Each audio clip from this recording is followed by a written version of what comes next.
Entonces, yo creo que el congresista Quintanilla ha dado una radiografía de la realidad de Puno, que es una zona fronteriza, donde sabemos cómo opera el delito, ¿no? Y la situación. O sea, y la SUNAT de Puno, que está bien montada, igual que la de Piura, grandes edificios, grande cantidad de funcionarios, tengo hasta en Sullana, todo. Pero ¿cuáles son sus propuestas? Para tener aranceles variados, porque va recogiendo las realidades. ¿Han hecho alguna vez un análisis propositivo para cambiar esta situación? Yo creo que acá hay un gran reto, así como la SUNAT en un momento de una situación económica muy difícil de nuestro país, fue realmente una institución muy importante que hoy, yo lo que siento lamentablemente es que ha perdido su visión, como Indecoop y todos estos organismos reguladores perdieron su razón de ser, han perdido su razón de ser.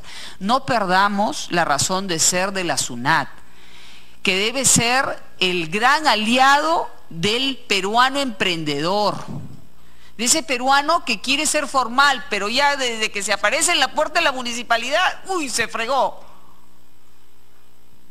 Te quitan toda la iniciativa, presidente, y terminas siendo informal. Entonces, ¿cuál realmente es el diagnóstico que usted durante ya casi un año y medio que lleva a cargo de la SUNAT, ¿no?, con su equipo, cuál es el planteamiento para poder dar solución a esto, ¿no?, y que pueda articular, y nuevamente le repito, no es una isla, tenemos que trabajar con todos los sectores y todos los niveles del Estado, porque imagínense lo que hemos destapado, que, ojo, la Municipalidad de La Victoria y muchas municipalidades es el mismo modus operando que han destapado hace 2 o 3 días, y que se sabe, y que la gente a veces tiene miedo de denunciar. No puede ser posible. Gracias, presidente. A usted, congresista, bueno, se han planteado sugerencias, se han hecho críticas, hay propuestas, así que tiene usted la oportunidad. Sí, por supuesto, congresista del Castillo. Gracias, presidente. Una pregunta para ver si están explorando algo. Ayer fue el Día del Minero y visitó el Congreso una delegación de pequeños mineros, ¿no? En la campaña el presidente Kuczynski ofreció algunas soluciones. Quisiera saber si algo se está viendo, porque esos pequeños mineros producen el 50% del oro del Perú, nada menos que el 50%, y no tributan. Ese es el tema. Entonces, parte de ese oro se está yendo a Bolivia, como ustedes saben. Entonces, quisiéramos saber si hay alguna medida, ¿no?, que en el camino de la formalización también implique una recaudación tributaria de esta gente. Recaudación tributaria que puede ser prudente, puede ser modesta, puede empezar con algo, pero empezar con algo, ¿no? Gracias. Bueno, estaba diciendo que críticas, sugerencias, propuestas, preguntas puntuales. A ver si nos puede usted responder a todo, congresista García Belaúnde. Un minuto, presidente, nada más.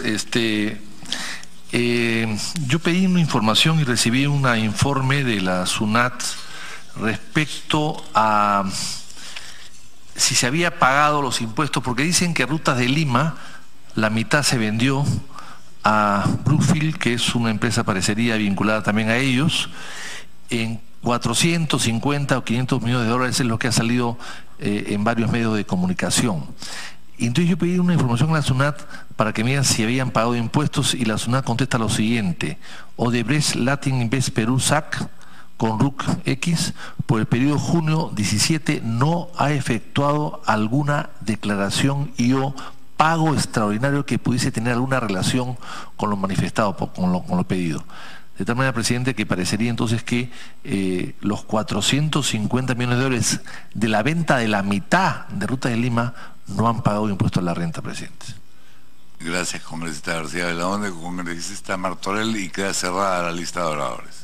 Gracias, presidente. Solamente quería pedir una licencia referente, hacer un paréntesis y referirme al tema que abrió la sesión esta mañana, presidente, para decirle por su intermedio a don Víctor que acá tengo en mis manos yo un oficio, el oficio 214, que es opinión sectorial del MTC, Dirección General de Aeronáutica Civil. en donde dice que mediante informes técnicos, la Dirección General de Aeronáutica Civil ha emitido opinión favorable para la aprobación del proyecto de ley 551-2016.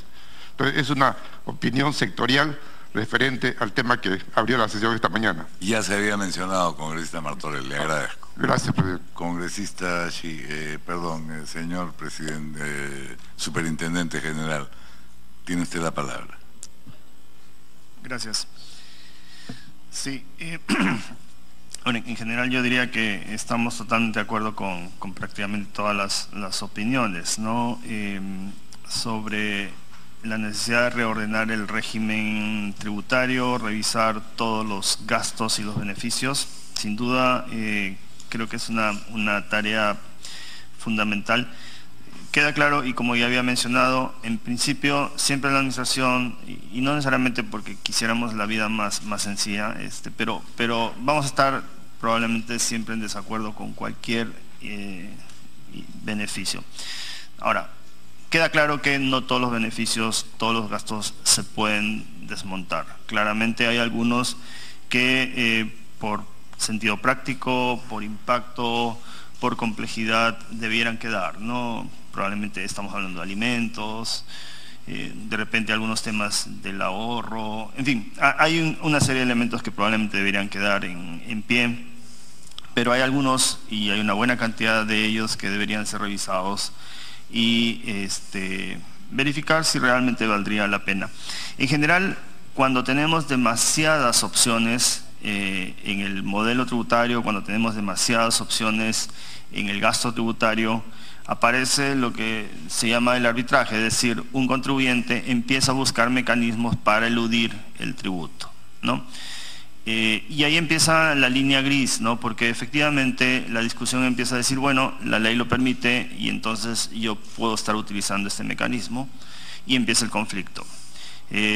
Siempre va a existir un espacio para ello, pero cuando tenemos más de 200 medidas de gasto tributario, cuando tenemos un modelo tributario que tiene múltiples opciones, el arbitraje es mucho más agresivo. Y eso en buena parte nos está sucediendo. El tratamiento individualizado por segmento también es una opción que sin duda se tiene que contemplar. Cuando hemos planteado la idea de revisar el RUS y el RER, y en un momento incluso hemos planteado la posibilidad de cambiar este régimen, no estamos pensando que deberían pasar todos a un régimen general. Claramente hay microempresarios, y sobre todo en fase de inicio, que un régimen general sería extremadamente costoso, ¿no? Pero de nuevo, el detalle sin duda debería ser discutido ampliamente, y creemos que este es el espacio correcto. Estamos trabajando en algunas propuestas, obviamente con los equipos del MEF, entonces sería muy bueno si es un tema que pudiéramos revisar y discutir cuáles son cada uno de los aspectos del modelo tributario y de los aspectos del gasto tributario. Bueno, sobre los plazos, yo diría que digamos, a comienzos del próximo año deberíamos estar en posición de empezar a hacer una revisión y una discusión. Creemos que cambiar un modelo que tiene más de 20 años requiere consensos, ¿no? Y lo que no podemos es incorporar demasiada incertidumbre en los actores económicos, porque eso no es bueno, ¿no? Entonces, en la medida que esta revisión sea consensuada, es mucho más favorable para todos los actores, ¿no? Sobre la recaudación, de nuevo, sin duda, como mencionaba el congresista Torres, los grandes contribuyentes, y como lo hemos mencionado, son los que generan los mayores niveles de recaudación. Entonces, si queremos reducir el incumplimiento y aumentar la recaudación, sin duda los grandes contribuyentes son un objetivo importante en la administración. Y obviamente las herramientas que se necesitan son absolutamente distintas, y las reglas son absolutamente distintas para las microempresas, ¿no? En ese sentido, bueno, ya se ha avanzado un poco, pero estamos todavía en camino. El día de hoy, por ejemplo, salió en un diario que Perú está ahora ubicado en una lista gris. Eso significa que somos todavía una economía opaca. Necesitamos mejorar nuestra transparencia institucional económica. Y en esa línea, bueno, digamos, temas pendientes, secreto bancario es uno de ellos, beneficiario final es otro. Las normas antielusivas nos parecen claves, de hecho esa es la herramienta que están usando los países del primer mundo para luchar contra la evasión fiscal, pero también somos conscientes, como lo mencionó el congresista García Belonde, que la administración también tiene que fortalecerse, es decir, la discrecionalidad que otorga una norma antielusiva también tiene que estar acompañada de una fortaleza institucional para generar confianza, ¿no? Y probablemente plantear este tema de las normas antielusivas en un proceso donde también exista un mínimo consenso con los actores económicos, ¿no? El congresista Jorge Castillo, sí, ahí también estamos de acuerdo que los beneficios hay que revisarlos. Los beneficios al sector educación probablemente habría que revisar, bueno, también por los niveles, ¿no? Digamos, ahí estamos hablando de la educación básica y la superior, y en base a ello, pues, se me ocurría cuando mencionaba también, por ejemplo, esta exoneración que hay a los servicios turísticos de turistas extranjeros, ¿no? Y hoy, por ejemplo, un turista extranjero no está pagando IGB en los hoteles. Y probablemente ningún turista extranjero que viene al Perú decide si viene o no viene en función de si le cobramos o no el IGB a su hotel, ¿no? Entonces, hay una serie de elementos que probablemente en su momento tenían algún sentido, y hoy, con el país que tenemos, con el nivel de economía que tenemos, ya tendrían que revisarse su vigencia, ¿no? Sí, la caída de recaudación, estamos entrando en el 5º año de caída consecutiva, ¿no? Y eso realmente, claro, hay unos temas internos, hay necesidad de fortalecer procesos de la administración, pero también está reflejando que el modelo tributario no se está adaptando al desarrollo económico. Y ya en el mediano y largo plazo también habría que plantearse la preocupación que están teniendo algunas administraciones tributarias del primer mundo, y es que el cambio tecnológico y esta nueva economía y la globalización está generando también una serie de nuevos modelos de negocio que están escapando de las reglas tradicionales del control tributario, ¿no? Entonces, basta pensar en el caso de Uber, ¿no? O de Airbnb, que es este tema de alquileres de espacios, ¿no? O Netflix, Spotify, en fin, hay una serie de modelos y probablemente estamos apenas al inicio de una transformación de toda la economía. Entonces sí valdría la pena sentarse a discutir cómo deberíamos plantear como Estado, ¿no? Enfrentar este tema. Hay ejemplos y efectivamente el caso de San Martín, como decía, es un ejemplo a revisar porque ha tenido buenos resultados, y entonces valdría la pena pensar que esa es una opción, ¿no?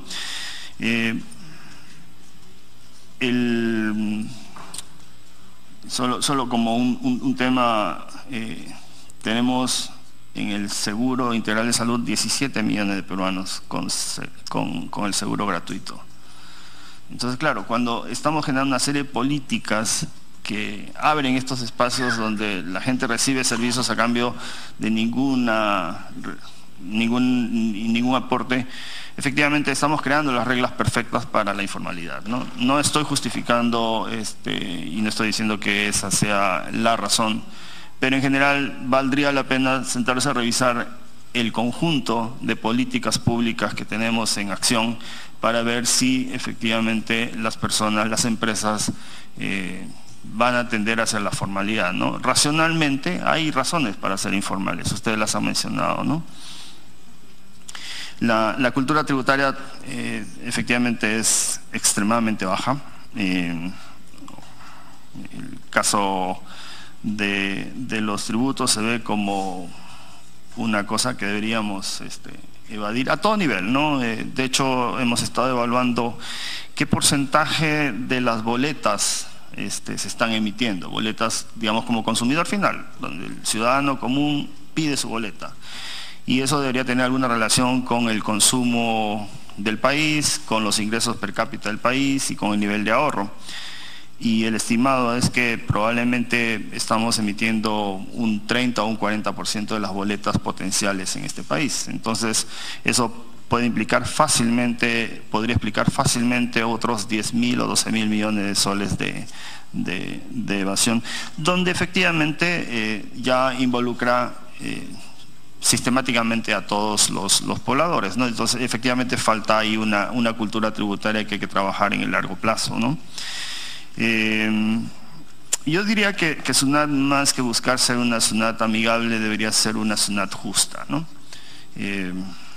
Porque, bueno, en general en ninguna parte del mundo las administraciones tributarias son muy queridas en la población, y probablemente si somos demasiado queridos tal vez estamos haciendo mal nuestro trabajo, ¿no? En broma digo que no deberíamos ser un tiburón vegetariano, pero sí estoy de acuerdo que no deberíamos ser abusivos, ¿no? Y ha habido momentos en los cuales la administración se ha portado de manera abusiva. Sobre el ejemplo que nos presenta el congresista García Belaunde de un IGB diferencial, bueno, habría que ver también y cuán complejo podría ser para administrarlo. Valdría la pena mencionar que a partir del próximo año la administración empieza un proceso de generalización del comprobante de pago electrónico. Eso probablemente nos tome un par de años hasta que eliminemos totalmente el papel. Y sumado al comprobante de pago electrónico, también estamos trabajando en un nuevo sistema que nos permita llevar cuentas únicas de cada contribuyente, no solamente de empresas, sino de personas. Y ahí efectivamente se puede abrir una serie de opciones nuevas para generar nuevas políticas tributarias, considerando que podríamos tener un control mucho más sencillo, más automatizado de los consumos, ¿no? Y podría efectivamente evaluarse la posibilidad de establecer algunos IGBs diferenciados en ese momento, ¿no?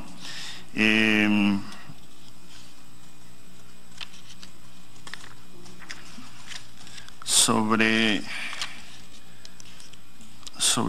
rutas de Lima, entiendo que sí han tributado.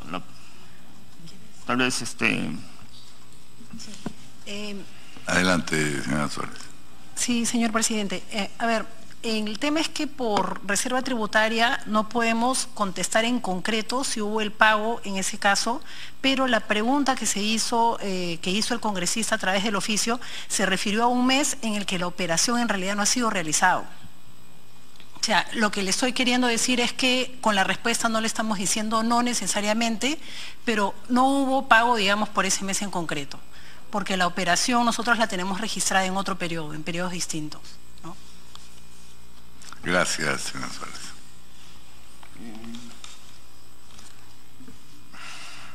Sí, el CEBAF está ya prácticamente culminado y esperamos que inicie operaciones comienzos del próximo año. Es la infraestructura para aduanas y tributos en Puno, y efectivamente debería permitirnos dar mayores facilidades al comercio con Bolivia.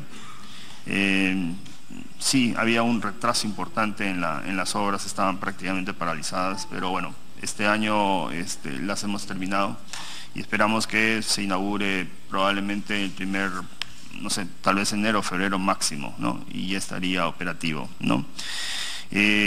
Sobre la informalidad minera, es una gran preocupación, no solamente la minera, sino hay una serie de actividades que tienen una alta carga de informalidad, pero también tienen una carga de ilegalidad.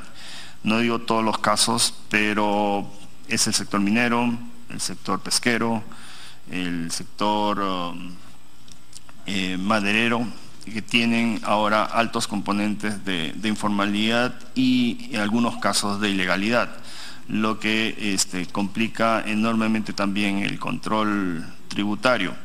Eso de nuevo porque tenemos efectivamente, como dice la congresista Schaffer, tenemos un Estado que es complicado y que le hace la vida muy difícil a las personas, ¿no? Entonces, no facilitamos en general los procesos de formalización.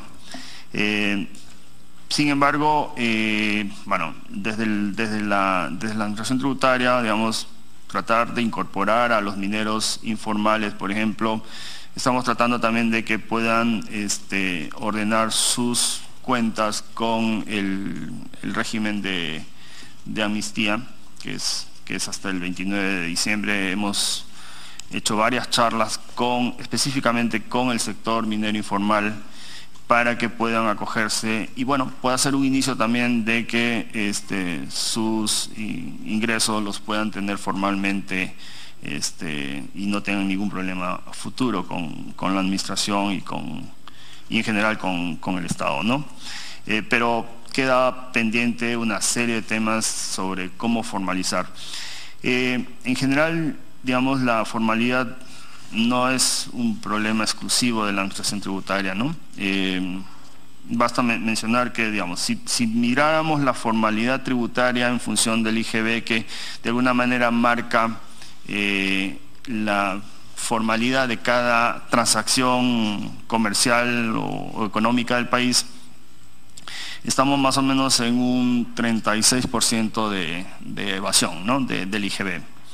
Pero bancarización, por ejemplo, 36% es de lo informal, ¿no? O sea, tenemos coberturado el 64% de las actividades totales en términos del IGB. Pero, por ejemplo, la bancarización tiene coberturado el 40%, porque alrededor del 60% de las transacciones en el país son en cash, en efectivo, ¿no? Y si hablamos de lo laboral, la situación se pone más compleja, ¿no? Tenemos casi 72% de la fuerza laboral informal, ¿no? Como mencionaba también en la presentación, solo el 17% de las MIPES reportan trabajadores formales, ¿no? Entonces, de nuevo, no estoy diciendo que no podamos avanzar desde la administración tributaria, pero la formalización del país va a requerir un esfuerzo multisectorial como Estado, ¿no? Y probablemente revisar y ajustar una serie de reglas y políticas que tenemos en acción, ¿no? Y ahí sí creo que es indispensable el trabajo desde el Congreso para ver qué acciones se pueden tomar, ¿no? Hay algunas reglas que podríamos revisar. Entre las medidas, digamos, para mejorar la recaudación desde el lado de la administración, como mencionaba, bueno, una de las estrategias es el uso del comprobante de pago electrónico, que no nos va a resolver el problema, obviamente. Lo electrónico no es una garantía de que sea una panacea, pero nos puede permitir un mayor control y una mayor facilidad para observar las transacciones del país. Tenemos un tema de Fiscalía Internacional que estamos fortaleciendo. Nos hemos incorporado a la Convención de Asistencia Mutua. Eso significa que a partir del año 2020 vamos a iniciar el intercambio mundial en más de 100 países, la información financiera y tributaria, y eso nos va a facilitar enormemente el seguimiento sobre todo de los grandes capitales, ¿no? Porque, digamos, cualquier persona que pueda sacar dineros a otros espacios, sobre todo de paraísos fiscales, ya son operaciones importantes, ¿no? La simplificación es clave y hemos estado en ese camino. Todavía falta mucho por resolver. Creemos que la reforma que estamos revisando y discutiendo y que deberíamos plantearles a ustedes como opciones nos pueden permitir, junto con la transformación digital, una mayor facilidad, sobre todo para los pequeños contribuyentes, ¿no? Efectivamente, habría que explorar mecanismos novedosos, como se han mencionado, parte del IGB debería ser probablemente beneficioso para el contribuyente, porque uno de los aspectos que quedan claros es que las personas, todos los que estamos acá, las empresas, obviamente buscan un beneficio individual. Y en este momento el comprobante pago no tiene un beneficio para muchísimos agentes económicos, empezando por las personas y también por algunos de los regímenes que tenemos que tampoco incentivan el pedido de la factura. Entonces, obviamente ahí la gente termina siendo súper racional. O sea, la gente es racional y bueno, si no obtiene el beneficio, no lo pide, ¿no? Hay un pequeño porcentaje de gente que sí lo hace porque, bueno, cumple con las reglas, porque le parece que es lo correcto, porque tiene conciencia, pero lamentablemente, como mencionaba el congresista Martorell, hay un alto porcentaje de gente que no tiene una cultura tributaria mínima y entonces, así es, ¿no?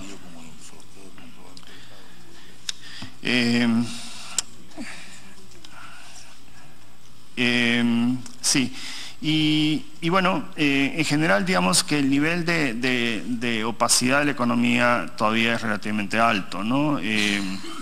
Quería además mencionar, porque el congresista García Belaunde mencionó que estaba haciendo SUNAT en el caso de estos problemas de corrupción. Bueno, a finales del año pasado nosotros iniciamos una serie de fiscalizaciones en las empresas que estaban vinculadas a Lavajato y también en las empresas consorciadas. Bueno, por motivos de reserva tributaria yo no puedo dar todos los detalles, pero sí le podemos decir que estamos trabajando en ello. En el caso que está en los medios, que es la noticia reciente, sí hemos logrado detectar el problema y estamos haciendo las actuaciones respectivas. Obviamente, terminado este proceso y como corresponde, nosotros también nos toca comunicar esto a la Fiscalía. Bueno, en este caso probablemente la cosa será al revés, ¿no? Seguramente la Fiscalía nos hará el requerimiento antes, ¿no? Pero sí le puedo decir que la Administración ha trabajado con la información hacia finales del año pasado y este año, ya en el mes de marzo de este año, habíamos detectado parte de los problemas que están siendo ahora noticia. Gracias. No, muchas gracias a usted, señor Sillama, a la señora Suárez, al señor García Melgarcís, congresista. Sí. Gracias, presidente. Solo preguntarle al superintendente, nosotros recibimos constantes denuncias que a veces, o sea, en el momento que le digo ya, pero haz la denuncia, tienen miedo de represalias, que no se le den la tramitación que están buscando en la misma SUNAT, especialmente en aduanas veo esos temas. Entonces, ¿existe alguna área donde se pueda proteger, vamos a llamarle ese colaborador eficaz que quiere denunciar actos porque no hay la confianza, ¿no? Se está trabajando ese tema, superintendente, gracias. Sí, rápidamente, sí, hay una oficina, es Ofelcorp, que es la que tramita este tipo de casos. Sí le puedo decir que hemos tenido algunos casos ya de denuncias, y dos de ellos porque han sido noticia en caso de Piura y caso de Arequipa.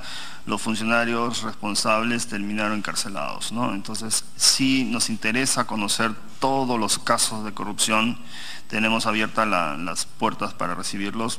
Ayer particularmente recibimos otro caso y estamos en ese proceso, ¿no? Entonces, los contribuyentes que se sientan afectados tienen abiertas las puertas. Puede ser con la oficina Ofelcorp, que es la que ve estos casos de corrupción, pero bueno, sin duda también puede ser a través de ustedes directamente y resolvemos el caso de inmediato, ¿no? Gracias de nuevo al superintendente de Administración, doctor del Castillo. Breve pregunta, ha hecho mención a este tema del caso Lavajato. Esto, ¿cuándo empezado, cuán avanzado podría estar? ¿Cuándo podríamos tener un resultado? A ver, bueno, nosotros En realidad, cuando revisamos, y no solamente en el caso de Lavajato, nuestro objetivo es determinar si los pagos de tributos fueron correctos, ¿no? No estamos buscando casos de corrupción. Si hay evidencias en el proceso, sí nos compete comunicar esto a la Fiscalía. En el caso ya particular de Lavajato, nosotros iniciamos un proceso de fiscalización de las principales empresas brasileñas en el mes de noviembre, diciembre del año pasado. Después iniciamos el proceso también con las consorciadas, ¿no? Porque es una cadena larga. Solamente en el caso de las empresas de Odebrecht son más de 60 razones sociales involucradas. Entonces, el proceso de fiscalización es realmente... Solo de Odebrecht son más de 60 empresas vinculadas, ¿no? Entonces, nos toma bastante tiempo porque son procesos complejos, ¿no? Bueno, estamos transfiriendo toda vez que estamos encontrando algo, nos estamos comunicando siempre con la Unidad de Inteligencia Financiera y con la Fiscalía para poder compartir toda la información que nosotros tengamos, exactamente como también a todos los requerimientos que nos está haciendo la Comisión del Congreso, ¿no? La Comisión Lavajato del Congreso, ¿no? Entonces, en este caso en particular, en el mes de marzo ya nosotros habíamos identificado y estamos en procesos de reparación tributaria, pero como le decía, los procedimientos nos obligan a culminar ese tema que seguramente va a suceder en las próximas semanas y vamos a terminar corroborando efectivamente lo que ya la Fiscalía conoce, ¿no?